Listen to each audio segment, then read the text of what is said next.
Good evening, everyone. It's another Taylor. It's another GS Mini. Now, this one already has a tusk nut, so hopefully we should be able to use it. Now, I think we've got a little bit of gluing to do here, so we have to think carefully about how we're going to do that. It's very difficult to get glue to go where you want it to go, but this front piece is a veneer, plasticky sort of veneer on the front of here. On the front of here, veneer. Anyway, so what we've got a nut that doesn't sit properly. We've got a massively over high action. We've got some missing screws there. We had too high action there. I've reset it with a pair of new shims. So I've done that already at home because it's easier to do at home because I'm busy making notes about the measurements to send off to what they're called Taylor in terms of asking for some shims. They send them. I've got a collection now big enough to be able to do a guitar like this without waiting for the shims, but I put the new shims back into the thingy spares box. Anyway, so we've got this GS Mini, and it's what did we find it was? 2012. I've forgotten. 1 and 5, is it? 1 and 5. Sorry, 2 and 5. So it's 1 and 2. Yeah, 2012. So it's 12-year-old, and it's looking tired. Anyway, and its action was too high. Now the action's now down to a really nice low action, but it's mucky as anything. And it's also got three wound and 3 plain, so it's got a kind of an electric guitar set. And of course the saddle, as you will all know, is not geared for that. The saddle here is geared for 4 wound. That should be wound. So when you have only 3 wound, and this one, instead of being wound, is now a plain one. If it were plain, its intonation should be right at the back. So consequently, the G string on this is woefully out of intonation. But that's fixable by replacing it with some new 4 and 2. Now, one of the other things we've got going on here on this guitar is it's lost. I don't know really quite. It was a sort of satin by the looks of it, but over the years, it's become slightly shiny too. So it's retained the satin in certain areas, but where it rubs against the clothing, it's obviously gone a bit glossy all over. And the problem with these guitars is there's some finish like here that's come away completely. And my experience of these particular guitars, the Taylor Baby and some of the GS Minis, but I've had the Taylor Baby personally longer, so I can testify to it, is that it does this strange thing down here, and with handling it becomes soft after a few years, and then eventually it becomes soft so you could scrape it off if you wanted to with your fingernail, which is not a good look. So this really is at one of those states where you just get on and play it basically and not worry about these sort of things here, as you can see. Yeah, get on and play it, but you know, it could be sort of asking at some point for a satin nitro respray, which would do it, you know, make it look a lot fresher. But of course, it would take sanding everything back in order to do it. So we're not really going to be able to do that today. It's not kind of part of a setup. It's obviously a bigger job, and it's money to invest. So it depends on whether that's the kind of thing that Chris wants. Well, I don't think. I mean, Chris said in an email, "Do what you think is right." Well, I don't want to turn this thing into a glossy thing. I don't want to, rub all the stuff off. There's scratches and all kinds of stuff going on here. So it is what it is. So I'm concentrating basically on the playability now. And so, as I say, I've done the neck shimming part of things already, which is a bit. I mean, there's probably a mathematical formula for working it out, but I have to confess I'm pretty good at approximating the pairs of shims we need, and then dialing them in.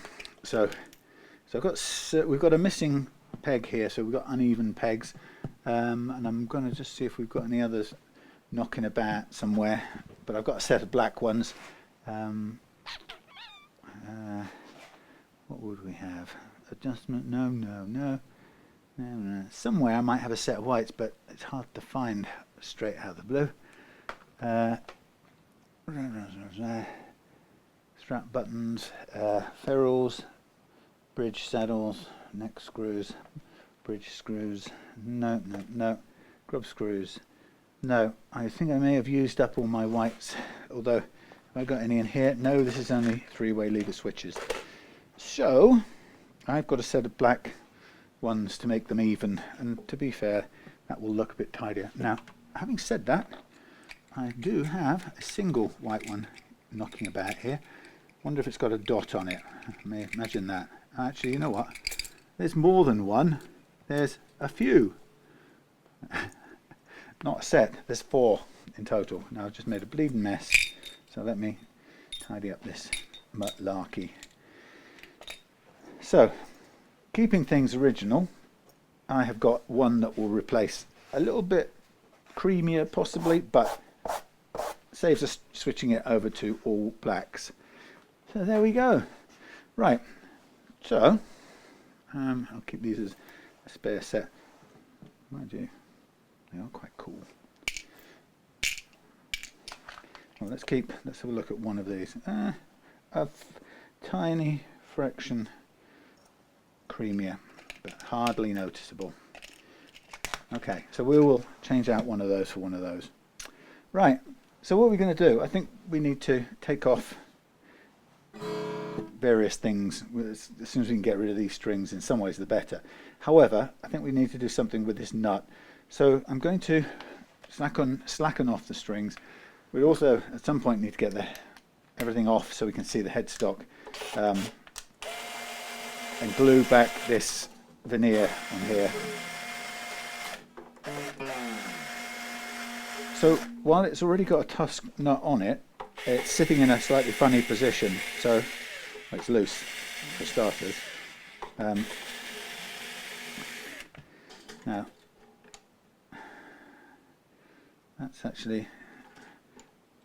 it's a fraction too big, so that's why it's sitting first of all outside. So we'll sort that out, and then we'll get it seated down so we can see. And I think we should do that while the old strings are on, because it just makes it feasible, easier to do. So the first thing I'm going to do is I'm going to take the material off the front of the nut, partly because we've got a nice little tusk name at the back. When you take it off the front, I don't know what you can see here, but if you get the light, if I get the light right, which I can't really, you can sometimes see a little, it's better on a black one, there's a hollow in here. So it's not, you start out with a nut face that isn't precisely straight, so it's kind of invites a bit of sanding anyway to try and get rid of that little dimple.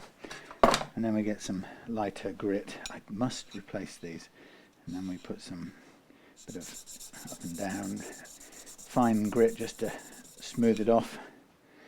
Okay, so let's have a quick look. I think we're still a bit, yeah, we're still a little bit wide. So the tusk nut is by definition pretty thin, narrow, but actually it's almost there. So I'll do a little bit more sanding. So having got the action right, what we'll do is I'll put this nut on and we'll check all the action settings once again, and then while we've got the old strings on, I'll do a little bit of notch slot work so we can get the first fret action perfect, and then we'll take everything off, clean everything up. So it's not going to be a very long video because most of the sort of preparatory work I've done off camera in the process of getting the shims, finding the right shims and replacing them. So the good thing about the shim system is that, and that's also difficult, adjusting the truss rod on these things, is it's a different size. It's a Gibson style brass nut thing, but it's a different size to the Gibson one, so your Gibson Les Paul adjuster won't adjust this. So I'm just trying to make sure that we've got a flat-ish, as flat as possible, nut slot, and then what we want is this thing to sit in here smoothly, which it now does. So here we have the nut hopefully sitting in its correct position, and we're going to see how tall this is. Now what we can try and do is to measure it up excuse me, and bring the action down from underneath. That's a nice way of doing it. We can avoid cutting into the slots, but it's not the most important thing to preserve those.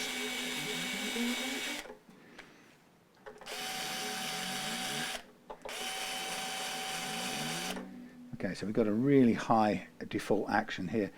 Now that's sitting in there perfectly, but it is causing, just slightly causing this to sit up a little bit, and that's because it's coming loose. So I think we can afford to take off a little bit more material off this nut. I think we'll have to do that first.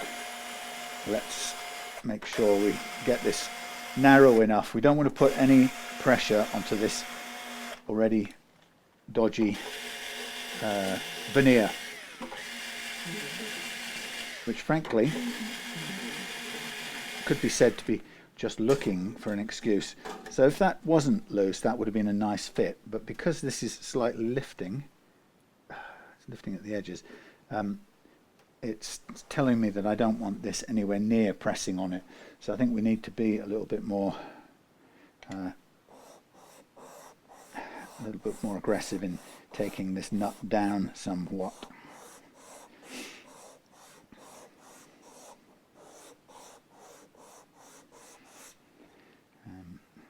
Okay.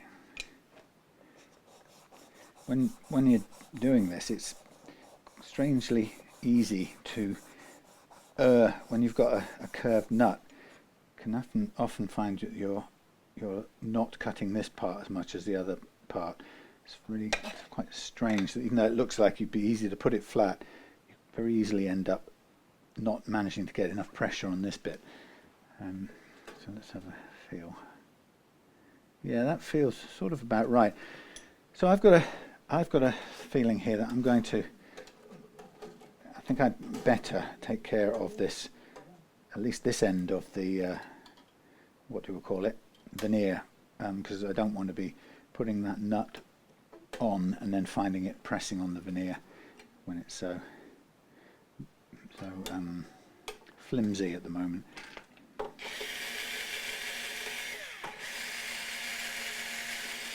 What I'm just doing now is I'm going to get the strings right out of the way onto my little retainer ledge over there, and that gives me a sort of clear access to here.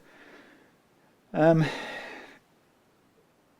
we've got quite a lot of movement. I think the way I'm going to do this is I'm going to put some glue on a blade, and I'm going to get the blade under there before pressing it down, mainly because if I do anything with ultra runny, I could wick the runny stuff in there, but wicking a runny superglue in there runs a much greater risk of it going everywhere else.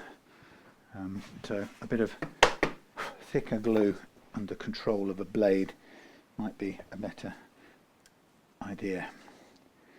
And then we have to sort of coax it to stay where we want it. Let's just have a sort of look at how much is coming away. Yeah. So there is quite a bit of room to be dealing with here.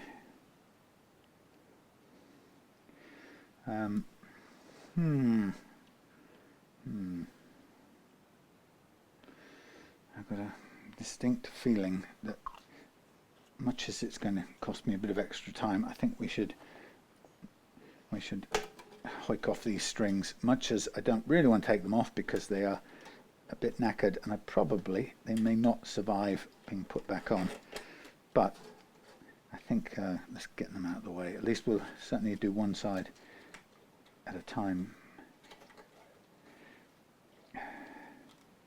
And they're filthy as well, which is not pleasant when you get stabbed by them. Hear that, Chris? Tetanus shot.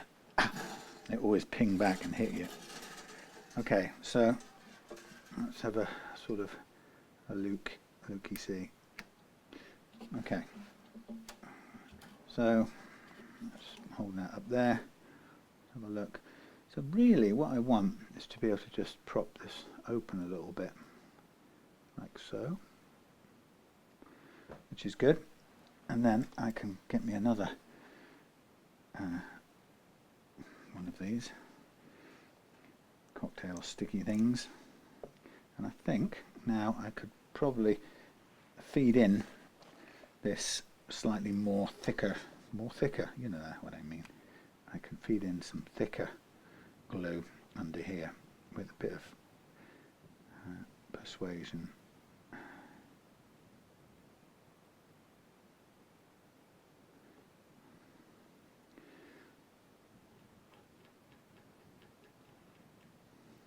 I can get a little blob on there. Come on, in you go.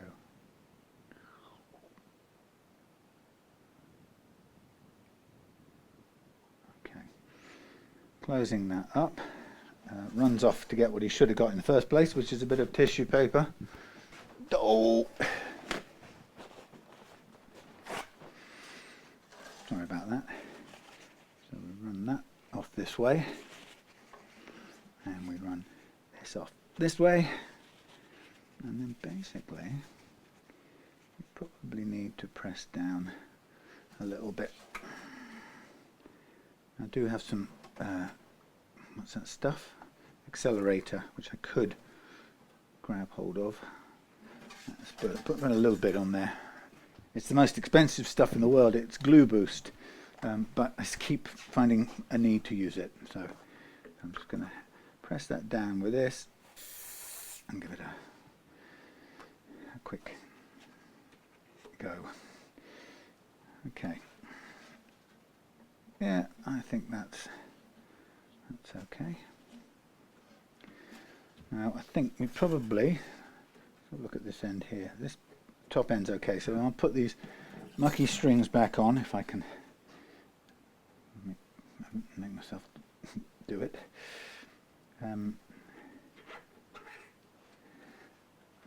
Get a thing to help us speed up a bit. Now I'm going to cut these before I wind it because they have a habit of wanting to spin round and basically cut up the the headstock material. It's just what cut strings like to do for some reason.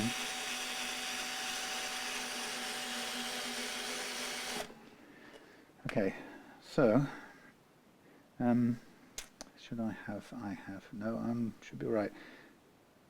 Let's put these lightly back on because we've still got to get the nut under there as well.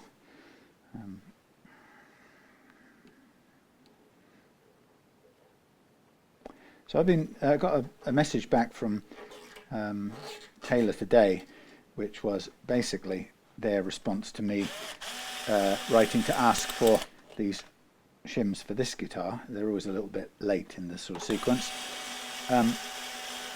which is fine because they're sending me the appropriate shims, which, as I said before, will just go into the spares, so that the next customer can have their guitar set up quicker than instead of waiting for the week to 10 days for Taylor to courier. And no complaints on Taylor; they've been fantastic about supplying them. But I was kind of on tenterhooks because I had written to them a challenging email along with my usual requests for shims a couple of weeks ago, and that was in respect of Justin's brand new 214 CE, which he'd sent me for a neck reset to begin with. You know, it sounds dramatic for a brand new guitar, but what we really mean is a setup which involves moving or changing the neck shim pair instead of doing anything to the saddle, because that's basically how you ideally would set up a Taylor from the get-go. It won't be set up to your taste at the shop, that's almost certain. So what you need is to have the shims ready, and you can begin by getting it set the way you like it from the get-go, if you like.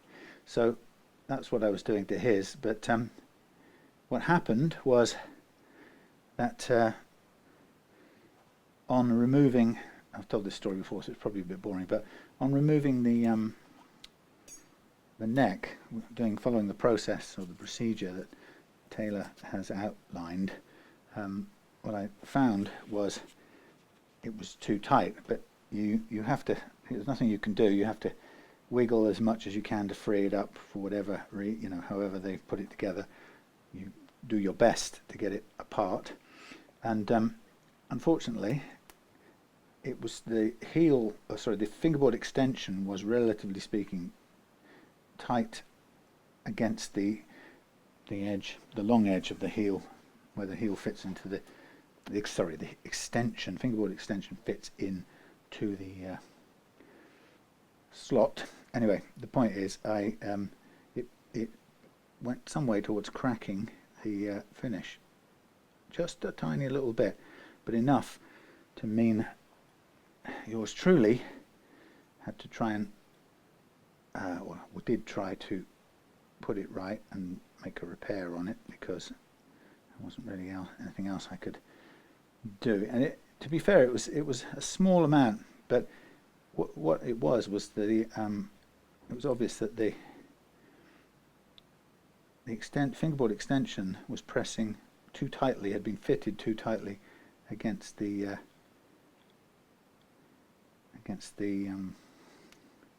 edge of the cutout on the guitar, and as a result, it didn't permit the guitar neck to come out without creating tearing it, basically.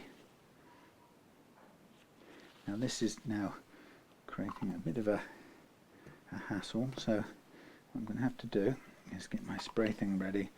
I'm going to try and press down my little bit of wood until we're fixed in place, and give it some welly with the stuff. Yeah, anyway, so it basically, the neck, when it came away, it by default splintered upwards some of the really fine, beautiful finish on the top of any Taylor, which is always done nicely. So basically, I wrote to them and said, this isn't great, it's didn't want to come apart, or it was putting up a fight to come apart. I did everything I could possibly do to persuade it to come apart, but unfortunately, on lifting it up, it brought up that little bit of finish with it.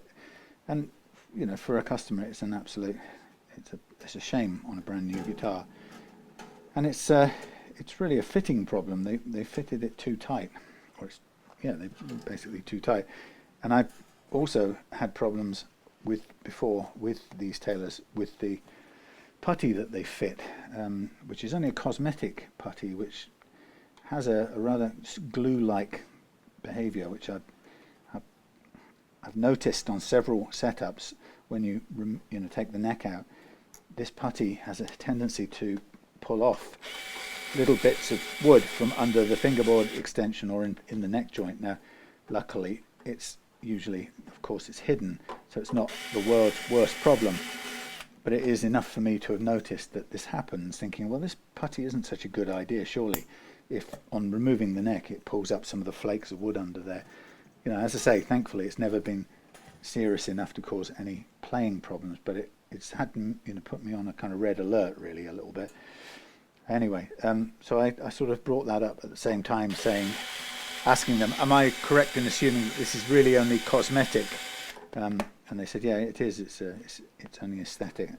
And I said, well, maybe you should reconsider the putty you're using, because it's behaving like glue, or even question whether it needs any or not. So, for example, I've put this neck joint back together with the new shims in, and of course the original putty now would be in the wrong place, so it wouldn't fit airtight anyway, if that's what they were aiming for. And the lady did say, yes, we would recommend that you change the putty when you redo the shims, or change the shims. And then she sent me links to a whole bunch of products that they use, and I just looked at it and thought, am I really going to do this, to go reintroduce this sticky glue stuff that I know is pulling up bits of the finish, bits of the wood, and possibly the finish.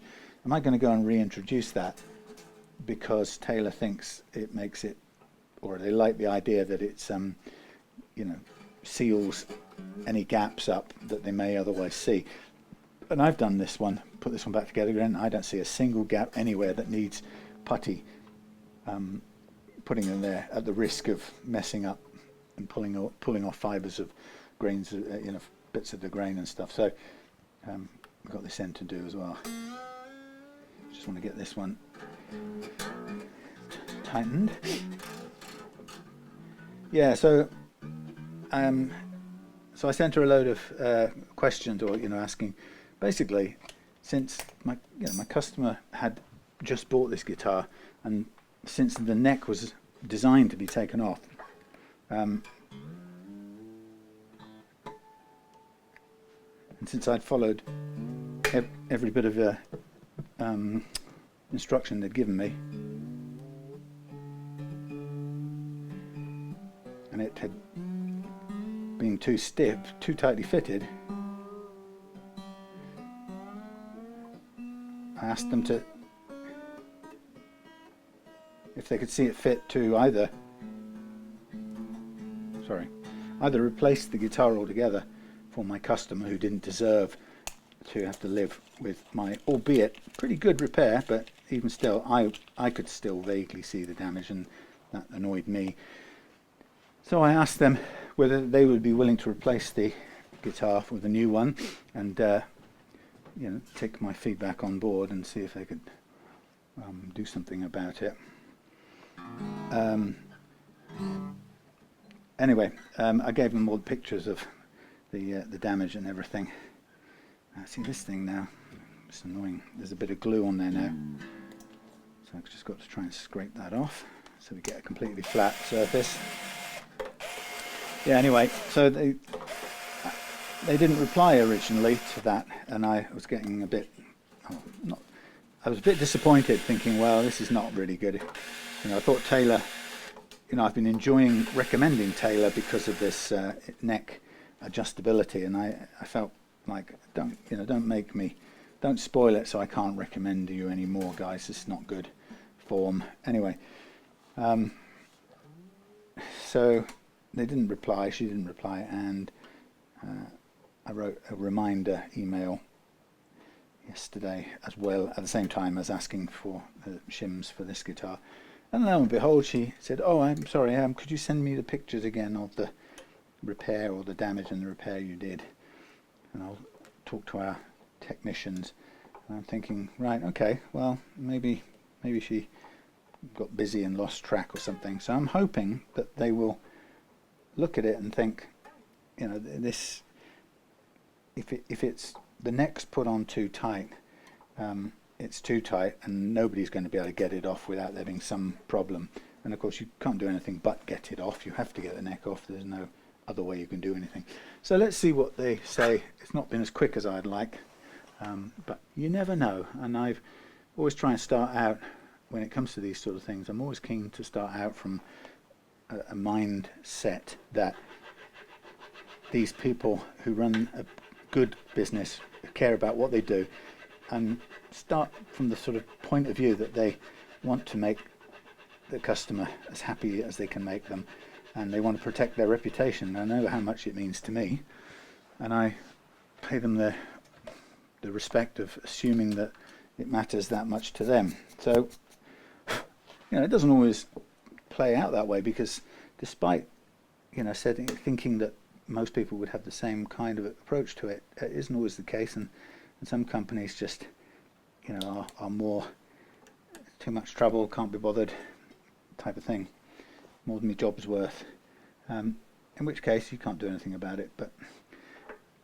let's see, let's keep a positive fingers crossed that they'll look at this and do what they can to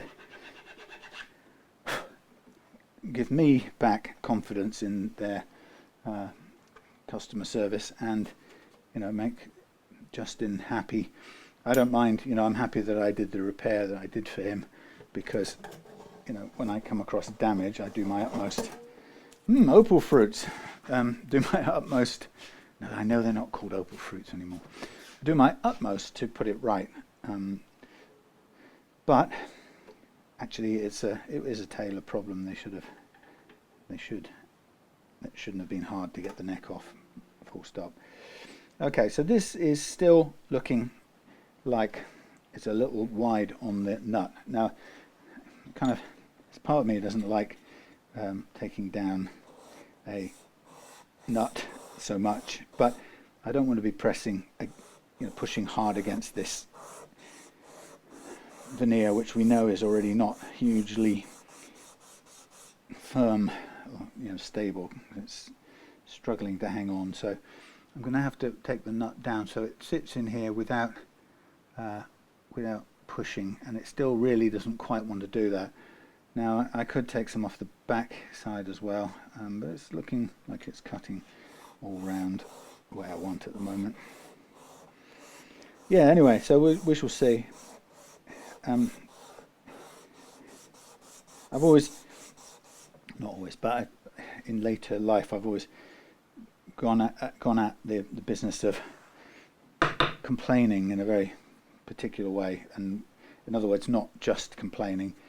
I make it a point of letting the company know what it is that I am looking for as a resolution, and it seems to me, I think I'm going to take this back edge down a bit. Much as I'd like to keep the tusk writing on the back, it'll be the quicker way of getting it to fit better. Yeah, so that's one of the things that I've noticed.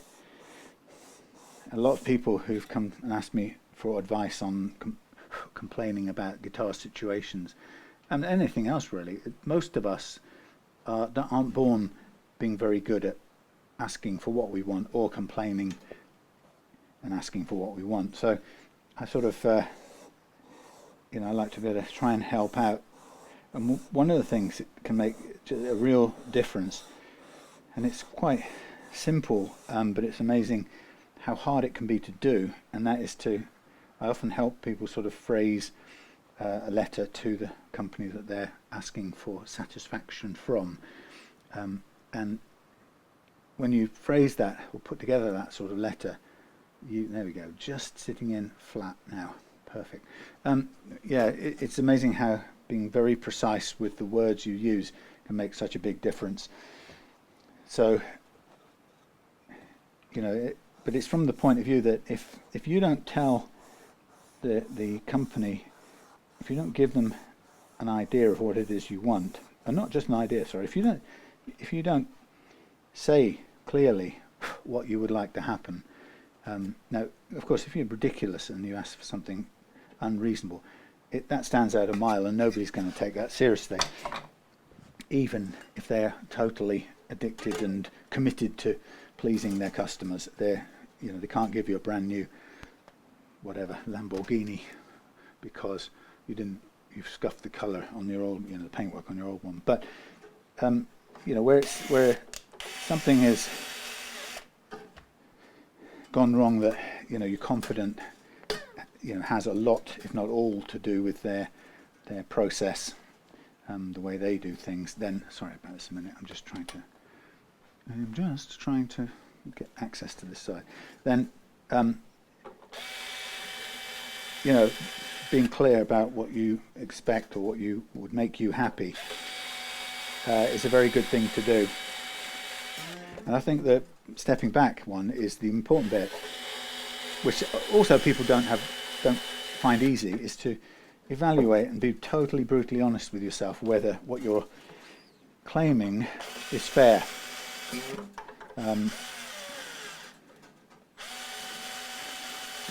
Because if it isn't fair, and if you're chancing it or you're being unreasonable, you'll know it, they'll know it, and the way you put across what you are asking for will not have conviction, because it'll be obvious that you know that you're being unreasonable. So from that perspective, I like to suggest that whenever I think about a situation like this, I get completely honest about could I have done anything else. Well, the only thing I could have done differently was stop, what's this, 5.9. I could have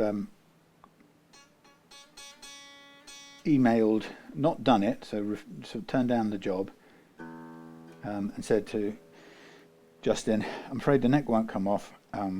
There's a risk of doing damage if I pull the neck, or if I have to use any greater leverage or force, and I don't wish to do it.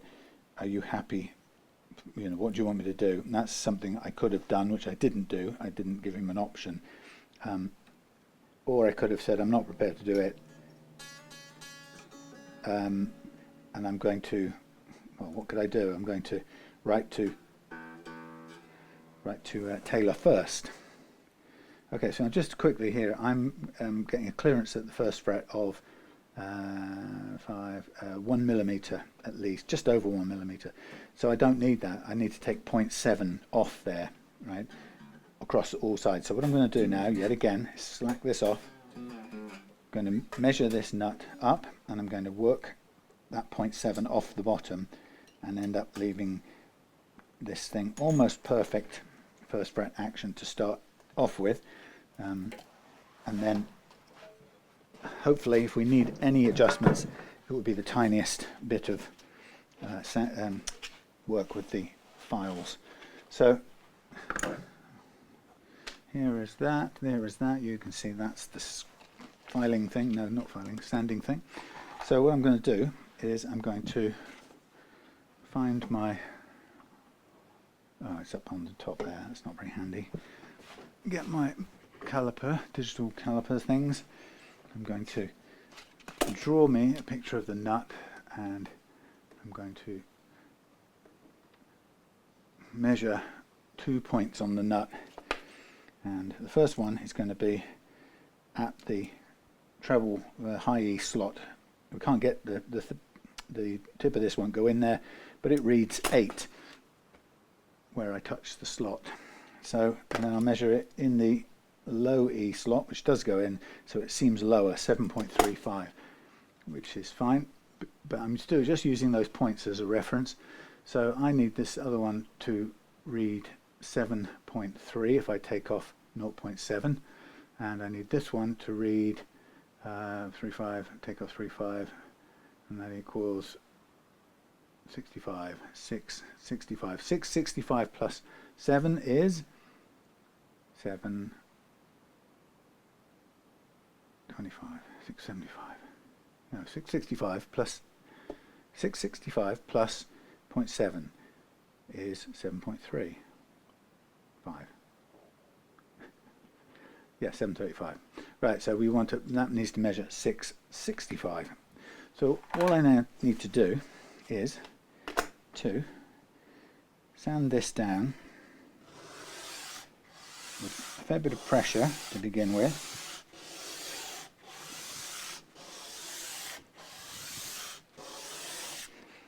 Sanding this down a sort of equal amount on both sides, or both ends, and I'm just sort of scraping back some of the excess, and then I'm going to check at both ends. We've got 766. Ooh, we're down by about 0.3 already. And then this one we're down at 703. That's good. So we're going to do a bit more reduction. Now the important thing about this is that as we go down, it's possible that we run off the perpendicular or off the 90 degrees, and we need this to be nice and square. Well, the bottom needs to be perpendicular to the front edge, front surface, sorry. And so sometimes you'll notice it going off and making a bigger angle one way or another, and you have to correct that by hand, which is quite a skill. So we've got 731, we're almost there on this one, and we've got a bit we're tilting a little bit forward, but it's hardly anything. So I'm just going to lean back a tiny fraction on this and allow this to meet up with the front edge, so we get a straighter angle without reducing the height on the front. Now I'm going to stop there and see what that works like. So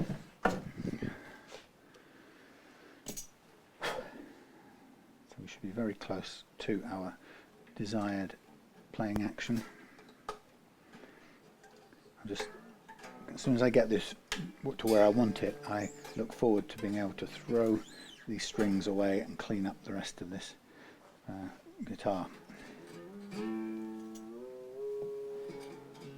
So while the nut is loose, I'm going to tighten the middle two first and then work outwards so that the nut doesn't go firing off in the wrong, across the room or wherever. So this is looking nice and low.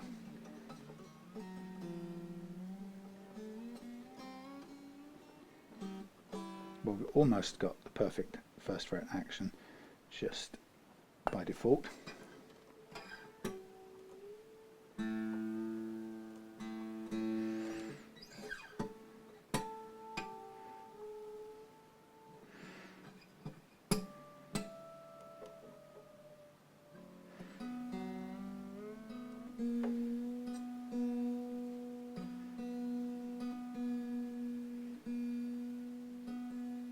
This one's trying to come undone.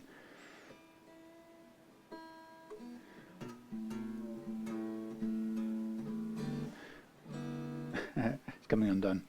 Not enough wound on, but that's fine. I'm looking at the actions fine. Right, not going to do anything else with that.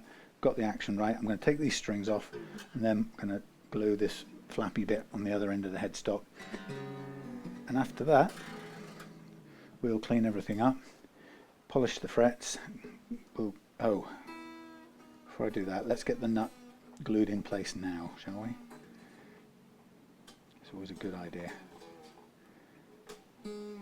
One more use of these dirty old strings. Here we go. So we get us a bit of glue. God,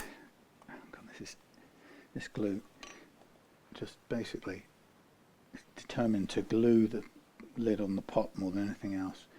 So when I'm putting glue on this, I'm going to put some on the front edge and a little bit just folding over. We don't want too much on there. And then I'm going to get my thumb in there to get the strings out of the way, and my finger under here to get these out of the way, which then allows me to drop the nut in where I want it, lift the strings up onto here, and then I'm squeezing the ends to make sure it's in position, and now I'm going to tighten up the center too. Again, get my hands on it, feel it, look at it, either end, everything's good. Okay, and I'll probably, just for good measure, do these up a bit too, just to keep it squeezed down until it dries. Okay, go off you. Doesn't want to go off. Right.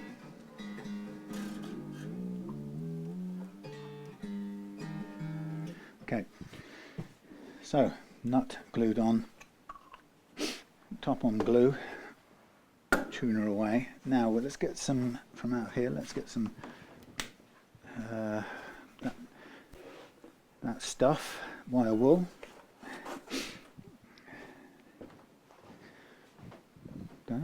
Wire wool. Okay, I think this is good enough to undo now. We'll cut the strings. I'm going to be interesting to see how the cleaning of the body goes, but I've got a feeling that we won't get it looking fabulous because I don't want to put any polishes on, because I don't want to pull off any more finish, because there's some missing already, as you probably know or remember, Chris. Okay. Goodbye, old strings. You have to die. Okay. So, the secret of the Taylor action adjustment is to use the shims and to, if you're starting with a normal height nut, or like a new saddle at its full height, i.e. it hasn't had the height sanded down to try and reduce the action, then you want to keep with that, you want to stick with that height. You don't want to be adjusting the saddle at all if you can help it.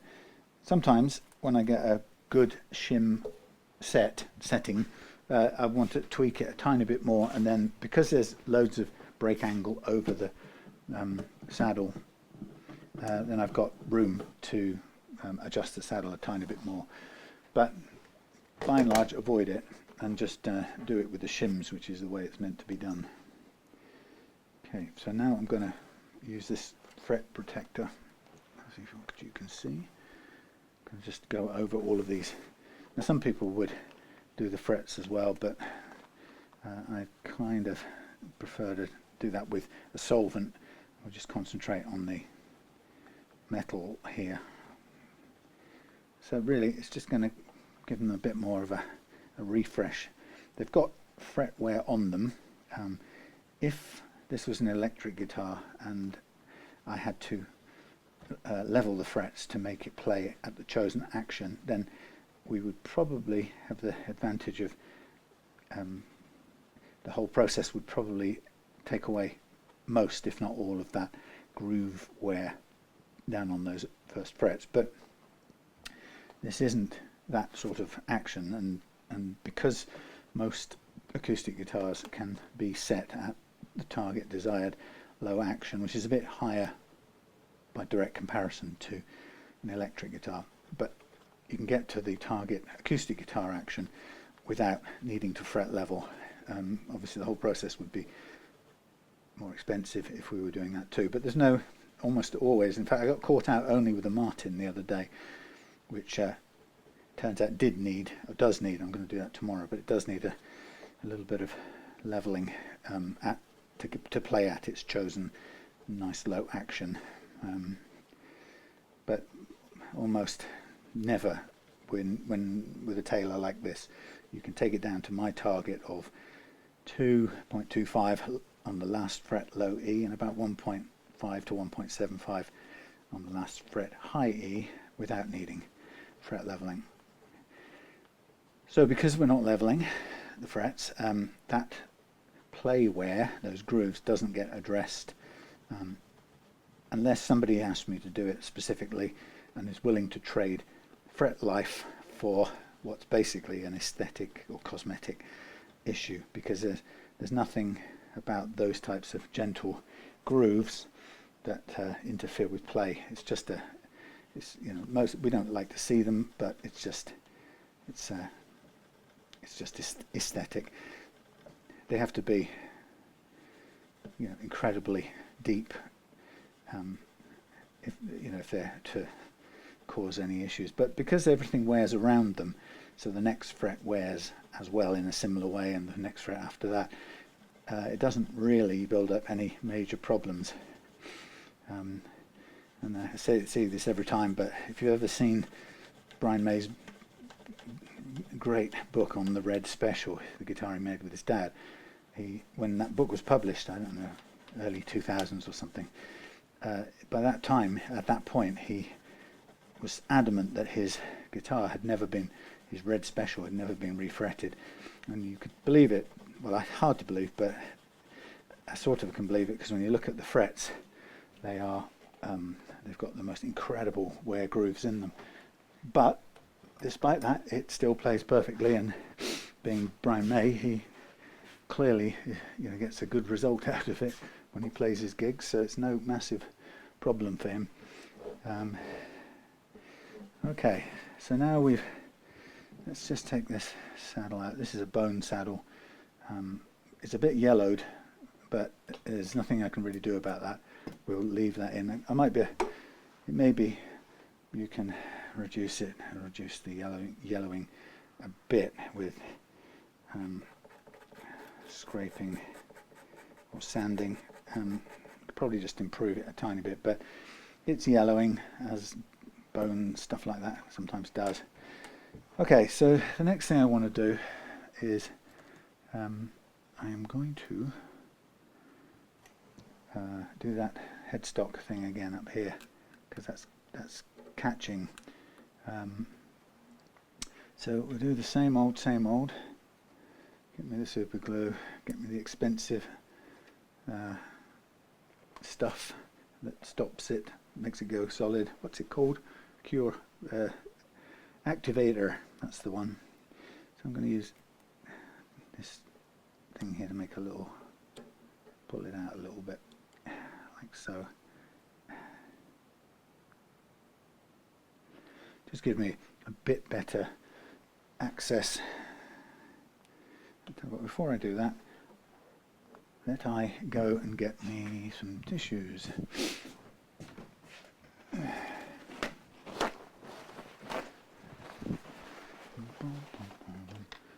And I also have here, standing by I suppose, in case, a bit of super glue deep bonder. So I've got it all. I've got it all. Whatever that song was. Oh yeah, come up and see me, make you mine.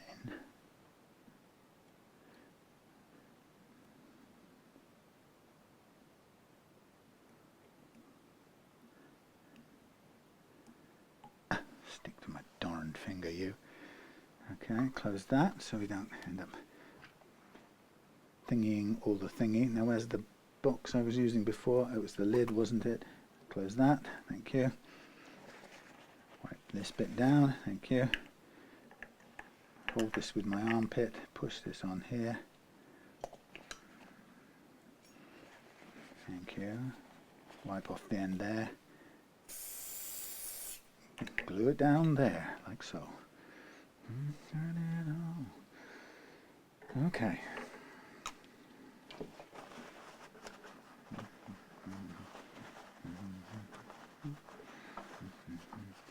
Very good. Throw away these bits of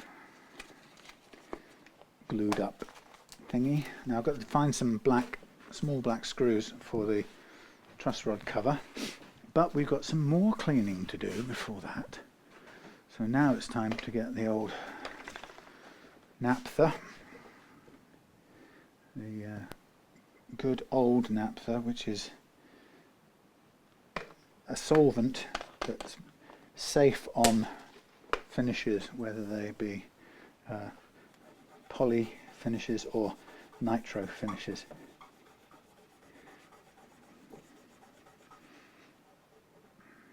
Well, it's pretty grimy under here. Is it grimy or is it just my imagination? My imagination. Let's see if these. I think I might just do this. Run up and down with a. Yeah, it's wearing out a bit. It's got a fair bit of grime built up right at the edges of the frets, which won't come out unless I do this little bit of scraping, which is quite grotesque. But anyway, let's do it. Yeah, it's been played a lot, this guitar, by the looks of things, by the amount of goo that's on there. So what I'll do is I'll just scrape the goo to begin with, so we get bulk of it off, and then we'll come back with the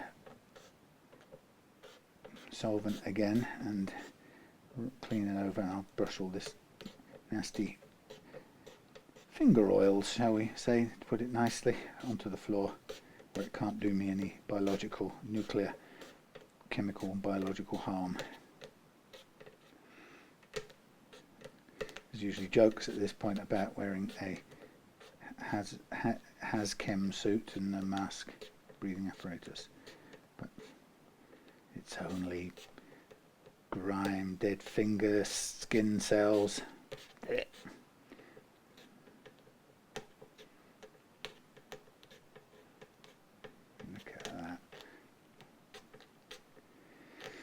Anyway, sorry about this boring stuff. So we've shined that up. We're going to clean all of this up. We're going to attempt to clean the body and just see how the finish that's left, well, still there, the old finish, just see how how it likes it, or whether it doesn't. It may protest, but we've got what we've got. Age-old Taylor finish. Can't do anything about it. Yeah, the stuff on the baby Taylors, mine and the several that I've seen through, turns like a soft goo after a few years. I don't know quite what happens, but it's some sort of, I guess it's some sort of thing with finger oils and moisture interacting with whatever's in the finish, but it doesn't make a pleasant cocktail. And basically my baby Taylor is in the sort of state where it really could do with being resprayed as well, so I'm sort of getting ready. The thing that's the only tricky part of doing a respray is to, or a refinish like that, is to if you sand all of the old stuff off, you will probably go through the colour and need to get a consistent colour. You'd probably then want to take it all back to wood and then re-stain and come back with a new colour and new finish, but that's quite a big deal. So the question is if you just sand it enough to remove the sticky, what's left of the sticky stuff, is the surface you're then going to spray onto, is it really stable enough, or you just cause more problems for the future? And a purist would say take it back to the wood, because you know what the finish is going to, how it's going to behave on the wood, more than you know how it's going to behave on some combination of soft degraded polyurethane plus your nitro, fresh nitro on top. So it's not an easy thing, but as you can see, it then becomes a sort of a bigger job. Right, all this goo onto the floor, please, and then we come back with the naphtha solvent for a bit more of a clean.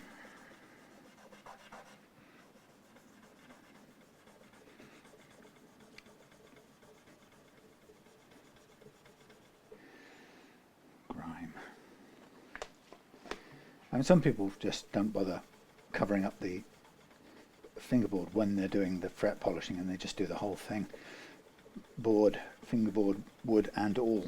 And probably not such a terrible thing to do in this case, because it's a bit old and grimy. I could probably do with that, but that actually looks and will feel better. A bit of wear on the board where it's been played so much. Now I'm going to have a look at what this, the edge of this guitar looks like, because sometimes what you get built up on the edge is sweat and goo, which may be what's happened here, and sometimes it's that soft degraded finish, and there's a risk that cleaning it like this will take it off altogether, since it's kind of already given up the ghost. Well, that's sort of I think that's a pile of ancient goo that's built up there, years of sweaty armpits playing it in a hammock or on holiday. You lucky devil. So yeah, it's a lot of grime. So let's carry on. It's nice to get it feeling and looking cleaner. So I'm going to commit more naphtha to the cleaning process, and we'll go over the top of the bridge as well, get the grime off that. It's not going to look like a factory finish because it's worn in different ways, as I said before, with some of it's still the original factory kind of satin, dull, dry look, and some of it's become naturally polished through love and attention, but it is a lot of grime coming off there. So let's go to the back for some more grime.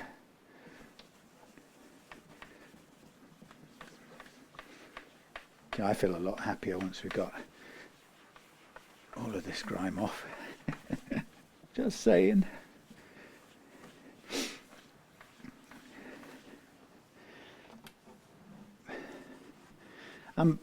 It's not, when I enjoy cleaning something really filthy, it isn't a judgment on the owner. I don't ever want it to appear like that. If I get quite obsessive about cleaning something up, it's because I'm like that. I like to, if I'm tidying, I like to tidy up, believe it or not, by looking around this workshop. But if I'm doing something, I like to do it to the extreme.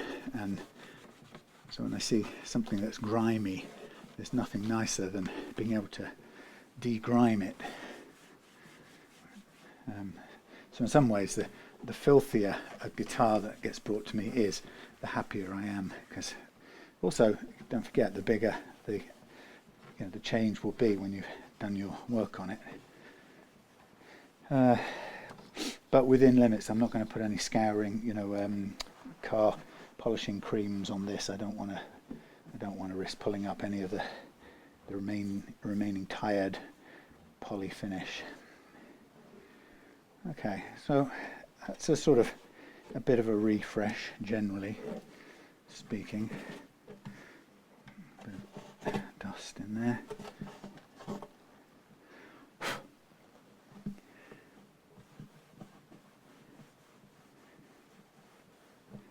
Okay, this filthy old rag now is going in the bin. And then what I'm going to do now what I'm going to do then what I'm going to do now is get me oily rag. I'm going to put some fresh oil onto the fingerboard. I still could probably do with a rub down when I get home with a clean cloth, but so we'll get some fresh oil onto this fingerboard, only because the naphtha, as a good solvent, it takes away some of that old grime, but in doing so, of course, it's also partly taking away oils, and so not that the wood is particularly oily, but is the finger oils that make a neck or fingerboard go dark is what we seem to like. We don't like dry looking guitar fingerboards. So once I've cleaned it up and made it a bit hygienicer, then I like to put on some fresh oil. Okay, oh, and the one thing I also want to do is put a bit of oil onto the bridge, because it's also wood and it can benefit from it.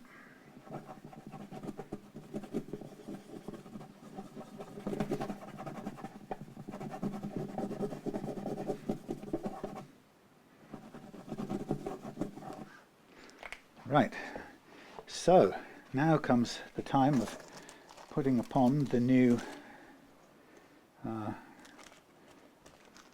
strings. So this, on the plus side, previous owner has put a tusk nut on here, and on the plus side it was put on tall enough, which is a bad thing because it would have made it very difficult to play at the first fret, but the additional tallness was in our favour because I was able to, I can use that to my advantage, meaning we can get a nice action out of with the new strings without having to put a nut on. So that has actually saved Chris the price of the nut, which is 15 quid to you and me. So there you go. There's a reduction in the cost. Also, when in every setup I budget for, or in these setups I budget for, or I prepare to fit a new saddle as well, on the basis that many of the Taylor guitars that come through have had the saddle reduced, or quite a few of them will have had the saddle reduced in the pursuit of a low action. And so what I can do with that is, if I'm resetting, I want to reset with a tall, full height,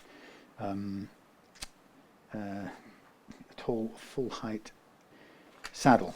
So it's important that if I get it and it's got a worn down saddle, then I will remove this and I will do my calculations and my shimming with a new saddle at the height it should be, and that way I'm not going to spend too much time on this because it really doesn't want to shine up, and I don't want to change the profile shape of the thing at all or damage the slots. So I think it's purely aesthetic, and I'm not going to run any risk to the playability. Now, one thing here, this is when you put the saddle in on these, the way it works is that the saddle presses against the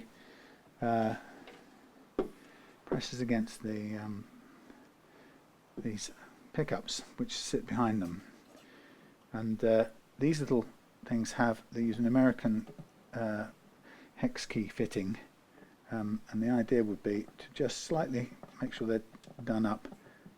They're okay as they are, but make sure they're not loose, and when you put the saddle back in, because they need to be comfortably in contact with the saddle to pick up the vibrations.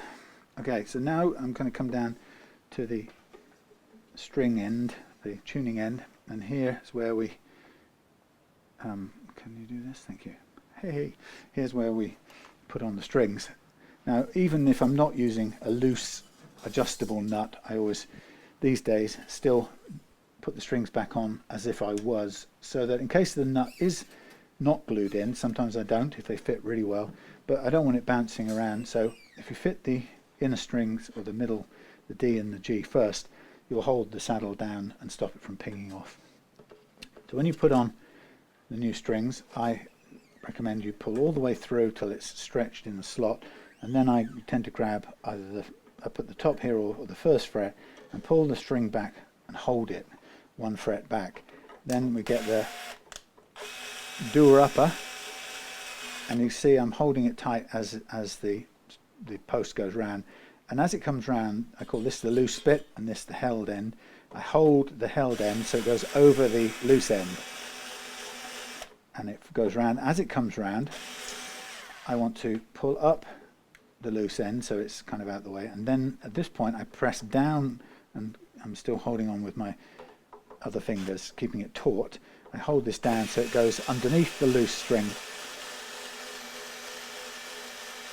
As it comes round, that kind of locks itself off in a nice little self-locking little unit there, and that's a good way of putting the smallest necessary amount of what's this stuff called? String onto the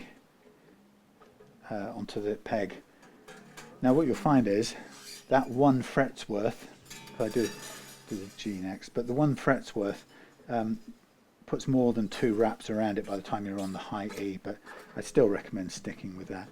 So here we go, all the way through, first fret, pull back. Now this is change hands here, so I now hold that down with my thumb, which makes a bit of a mark on the freshly oiled thing, but this time I allow the string to go underneath. When it's gone underneath, I clamp down with this thumb to kind of hold it down. Now I can pick it up, keep it taut, and with my little finger I'm going to direct it under the loose string in a similar way as last time, and then let it tighten up.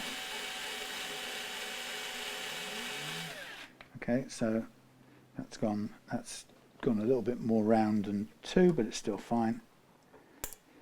The reason I don't go under 2 is I just get very nervous about putting too little on when it comes to the plain strings, because if you do less than this fret's worth, you're starting to run the risk of it potentially pulling back. So still a fret's worth, even though it's going to wrap on a bit more. Comes round, whoop, let it over, and if it doesn't go over the top of the loose one, help it over, keep it taut. Round it comes, yank that up out of the way, and then stay low, stay low and get your finger out of the way before it chops it off. There we are. And then we'll do the A. It would be good if your posts were all lined up ready to receive the new strings, Samuel. Yes, thank you. You see what we're doing? Oh, not so great. Sorry, camera work is... Sack the cameraman. Something like this. Back one. Wind on. Under. Sorry, loose one under. and then the tight one under.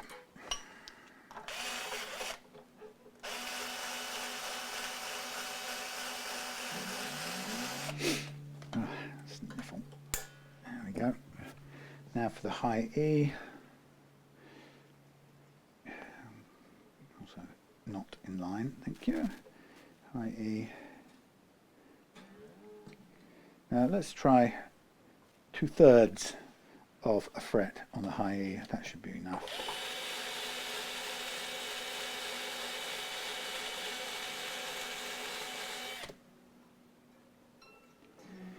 Tighten it, keep it tight at all times so it doesn't unwind off the peg. There we go. That looks about right. And finally, the low E.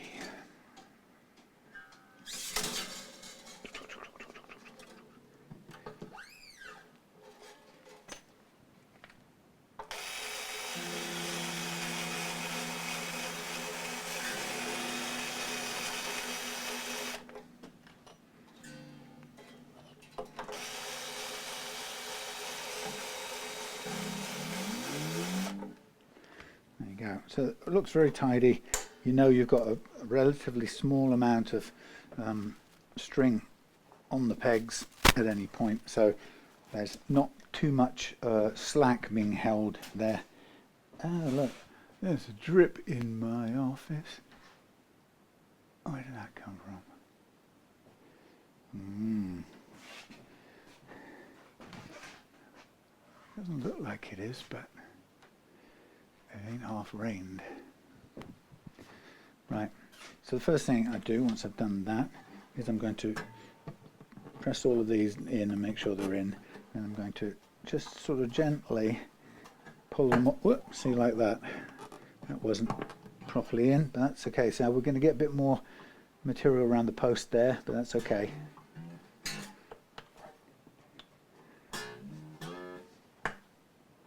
Similar again on this one, pulling up a bit. And again, so it's quite hard to be absolutely certain that the strings are in the right place until you give them this sort of pull, and just adds a little bit of extra wire around the post. Okay, so at this point in time, I'm almost ready, except for I'm going to find some extra screws for this cover, but now we're going to do the important stretching thing. So I'm going to first of all tune up to pitch with my tuning fork.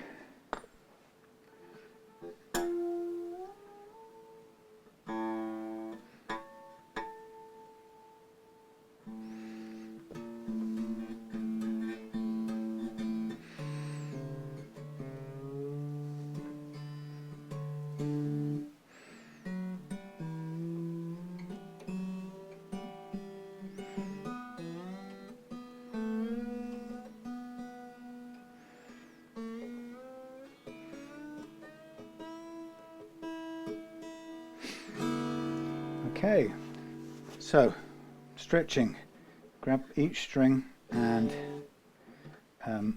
push thumb against four fingers, so you stretch the slack out of the strings.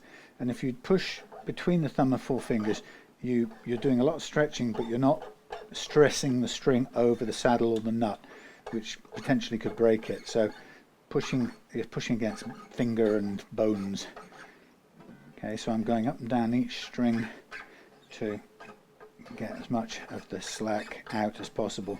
And the fact that there is slack in there will become evident by the fact that as soon as I've done this, we'll be out of tune. And a lot of people who don't think about it too much will sometimes assume that detuning is coming from the tuner in one way or another. The tuner is slipping or isn't any good or isn't the right quality. It's coming from the string itself.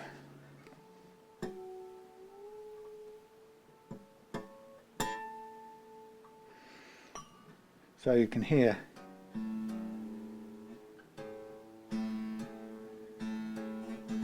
all of that detuning would have been coming out every time you played the guitar in tiny little increments. Whoops.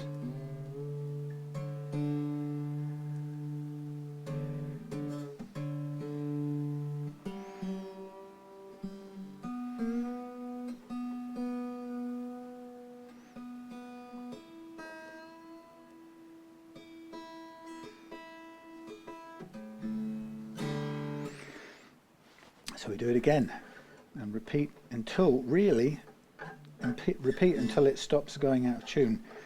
Eventually it will, a couple of times on an acoustic usually, will stabilize, and then you'll be rewarded by the guitar being willing to go into tune and stay in tune. Of course, the tuning stability equation, as I said before on the other video, every other video, tuning stability comes down to two things. Think of them as half each, half responsible. Each is half responsible for the stability of tuning. Half of it is your nut and your slots in the nut, and the other half is your slack in your strings that hasn't been squeezed out like this. And you've got to do both of them. If you only do one, you'll still never get in tune. If you do the nut, get the right nut, get the slots right, get the first fret action right, you can still find it going out of tune because you haven't stretched out the slack.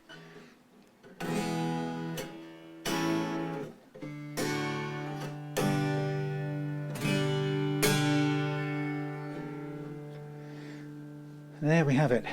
One more stretch for good measure, and then we'll look for the little screws and we will be done. What kind of little screw? Well, it looks like a tuner screw. So if we can find 3 little black tuner screws, failing that, we might have 3 other kinds of screws. Similar, but not quite tuner screws.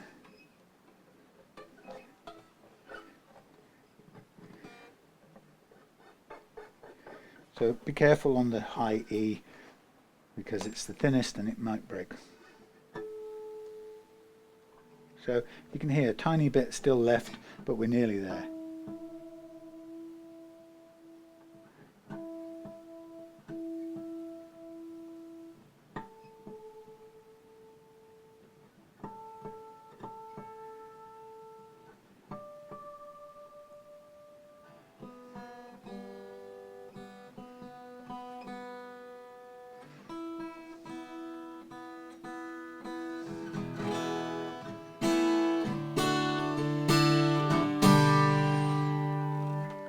Delicious, delightful, lovely. Okay, let's have a look in our little department of odds and screws. What have we got in here? Some things. Oh my, not easy. Is that long? That's about right. Maybe a bit too long. 2, 1, 2. There's one that's good. There's another one. Seems that we've either got we've either got slightly too long ones or slightly too short ones or too flat ones. Here's one with flat top. Here come old flat top. That's flat as well. Right, there's a rounded head countersunk. That's quite attractive. There's a rounded head flat. Sorry, a flat head countersunk. There is a tuner screw type thing which is quite long, but it's more like that one. What's that one like? Throw it away. That is, it's countersunk, but actually it doesn't really care. If we've got 3 countersunks that do the job, counterfunks, they aren't too long. There's a not too long countersunk. That's flat headed. Flat head. There is a countersunk flat head. Another one. One more countersunk flathead. There it is. We've got 3. We've got 3 the same. All the U's get in there. All right. I did set the relief before. Very flat.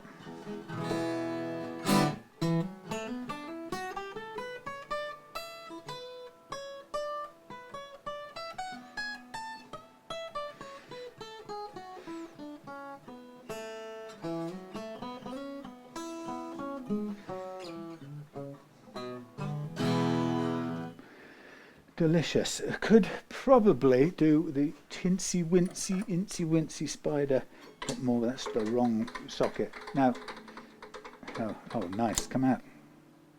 Thank you. That's the wrong socket, that's for sure. Let's try another one. Hold fire.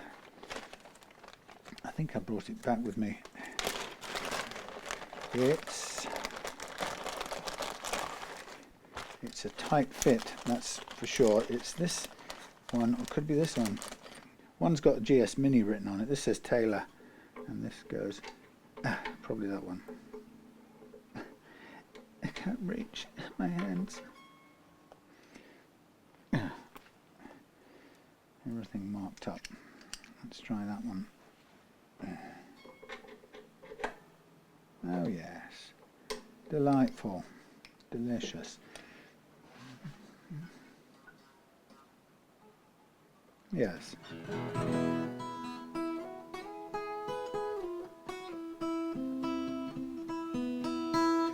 Fine. That's a little tweak it needed. So that can go back in there. That goes back on there. So I have my little special little Taylor tools bag. Since I do so many of them now, and I magnet it to the wall where I know it is, where I know it is, where I know it is, where I know it is, where it is, I know it. Alright. Countersunk, flat topped screw, ×3. Meep, meep. Sorry about the view getting in the way. Well, that looks tidier than not having, well, having two missing. Yes. Alrighty.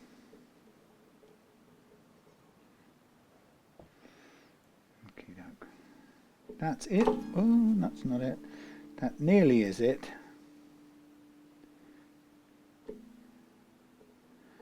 Okay, we are good. We are done. Marvellous. Thank you for watching. See you again for another guitar very soon. Tomorrow, actually. What's the next one on camera? Ooh, I'm not sure exactly. Next one on camera. I don't know. I don't know. There's a couple coming in this week. Two or three coming in this week, and then there's some Chibsons coming in for Andrew, but they aren't Chibsons in that they are made. They look alike, but they haven't got fake branding on. I've been insistent that we're not going to have that branding on there. There we go. All right, we're done.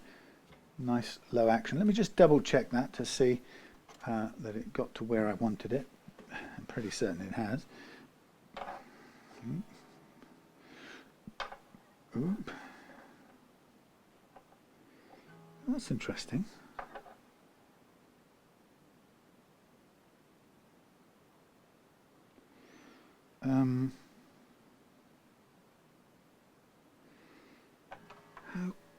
How strange. Now what?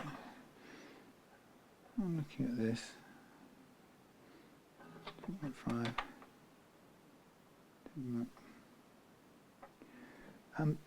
Let me just check something. It's a little higher than I want it. So did I, where are they? I brought them back. I hadn't left them. I may have to do a changeover at home if I put the originals back in. No, I haven't put the originals back in. Surely. Taylor GS Mini. No, that's the original ones. Oh well, look, I'm going to take these home with me just in case, because that's a tiny fraction higher than I would like it. I don't really see any reason why it would be. That's good. That's good. How strange. Well, I've got different pairs, so I can just swap them over at home. So I'll do that. But that's curious. How weird. Glad I checked that. I mean, it still plays nicely, but it's not quite as the target. So I'll go and play it, and I may change it, but I also may not. So we'll see what happens. Okie dokie. Thanks for watching. Interesting little end twist at the end there. So see you soon.